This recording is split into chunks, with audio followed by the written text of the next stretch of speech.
Our beautiful little girl Candace died by hanging 4 days after ingesting 100 milligrams of Zoloft. Matt violently and with great difficulty took his own life. She ended the night by cutting her wrist. At least 100 children have committed suicide and many others have attempted it while taking antidepressants. I found Jacob hanging from the rafter in our attic. It wasn't the disease that caused my daughter to viciously mutilate herself. It was the drug. These parents believe the drug companies had evidence there was a risk, but never told them. Maybe if they had been warned, desperate situations might have been prevented. This is 911. Who is this? Listen to a call from a 10-year-old boy whose 14-year-old sister is on Paxil and trying to swallow a bottle of pills. Where is your sister? What is she trying to do? Take pills? What? No, my dad told me.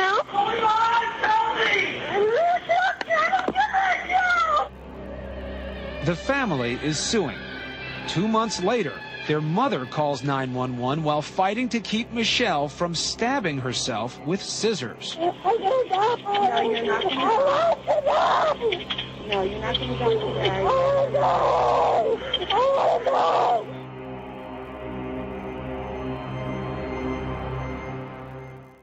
People who were not suicidal before I put them on the drug, who very clearly became agitated, sleepless, restlessness, and completely preoccupied with suicidal thoughts.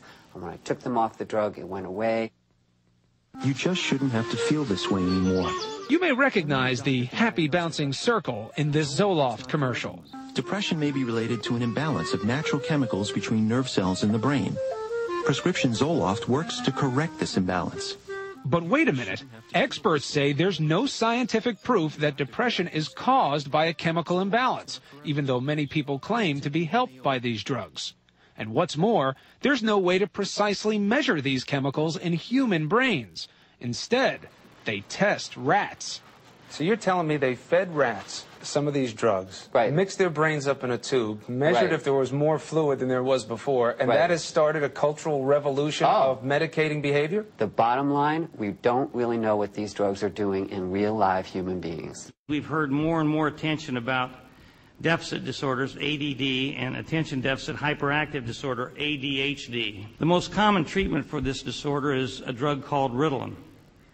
This drug is being given to more and more children in this country. According to the manufacturers of the drugs, the following side effects can and do occur: heart palpitations, cardiac arrhythmias, psychosis, dizziness, and tremor, to just name a few. There is no valid test for ADHD. The diagnosis, called ADHD, is completely subjective. And for anyone from the APA or psychiatry to come here and say these are diseases is a fraud. Fox News has learned 7 of the last 12 school shooters were on Luvox-like antidepressants or SSRIs. The list includes 15-year-old Kip Kinkle withdrawing from Prozac when he shot 22 classmates, killing 2 after murdering his mother and stepfather at his home in Springfield, Oregon. 14-year-old Elizabeth Bush on Prozac when she blasted away at fellow students in Williamsport, Pennsylvania, wounding 1. 18-year-old Jason Hoffman on Effexor and Celexa when he opened fire at his California high school, wounding 5. 15-year-old Sean Cooper on a mix of antidepressants when he shot students in Idaho.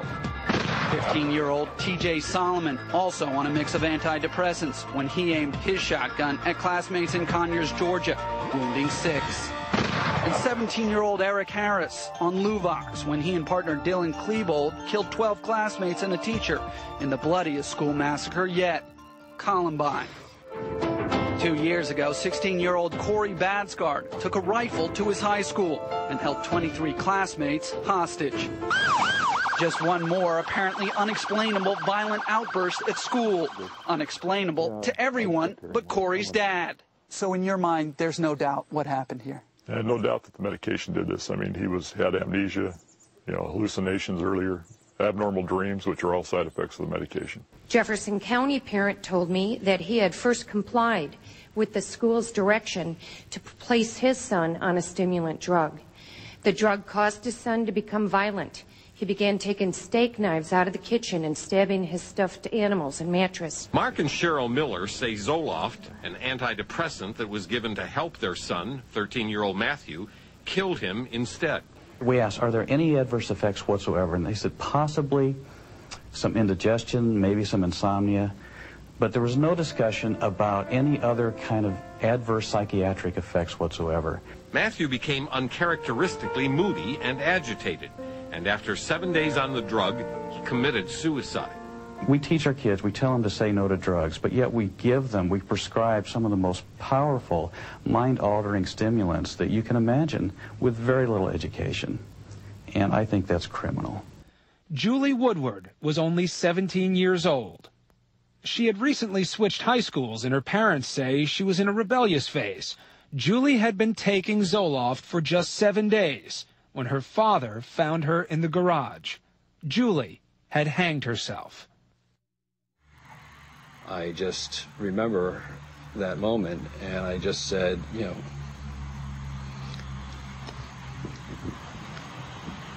no, God. And I just grabbed her and held her. Yet I knew she was gone.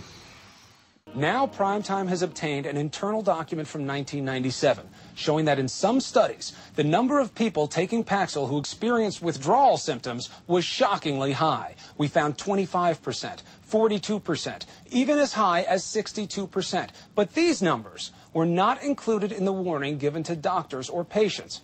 And take a look at these documents, directing sales reps to minimize concerns about discontinuation, to try to even avoid using the word withdrawal, and to not focus on how often these effects occur. And maybe this document provides the simplest explanation of why this company wanted to downplay discontinuation. Do you believe that the decision of some companies not to reveal negative data is about science or sales? Oh, this is about money. This is not about science. British medical authorities gave makers of antidepressants another blow. An official recommendation that young adults ages 18 to 30, not just children or teens, should be very closely monitored when starting the drugs. Matthew Smith took Ritalin from age 6 to the day he died at age 14. On March 21st, the day these pictures were taken, Matthew collapsed at home and never revived. After an autopsy, the medical examiner's conclusion was that Matthew's heart had been damaged by long-term use of methylphenidate, the generic name for Ritalin. A little girl named Shayna Dunkel. She always was happy, very upbeat. She could just make the sunshine. She was a special child. The school kept influencing, saying, something's not right here. She can't sit still. You gotta, you should do something. And that's where it all got started. By second grade, the school psychologist urged the Dunkels to take Shayna to a doctor. Psychiatrist Roger LaRoche in Bradford, Pennsylvania, diagnosed Shayna with attention deficit hyperactivity disorder, or ADHD. Dr. LaRoche described desipramine as safer, with fewer side effects, and less potential for abuse. Shayna was given more and more of the drug, and over a 5-month period, her prescribed dosage increased to 250 milligrams per day. The Dunkels were unaware of the risky side effects. 10 o'clock in the morning, I received a phone call from the school nurse telling me that Shayna had taken a slight fall in library. And I explained to her that we were going to go to the doctor, and immediately she said, Mommy, I don't need to go to the doctor. I feel perfectly fine. I want to play my Nintendo. Vicki and Steve drove Shayna to her pediatrician, just a few feet away from Dr. LaRoche's office. And the doctor listened to Shayna's heart, and he said, call a code 99. It meant cardiac arrest. And I knew my baby was in trouble. And when I took her into the other room, she was laying there. She took two gasps of air and died right there in front of me. And that was the last I ever saw of her. Saving other children, speaking out, that's what I need to do.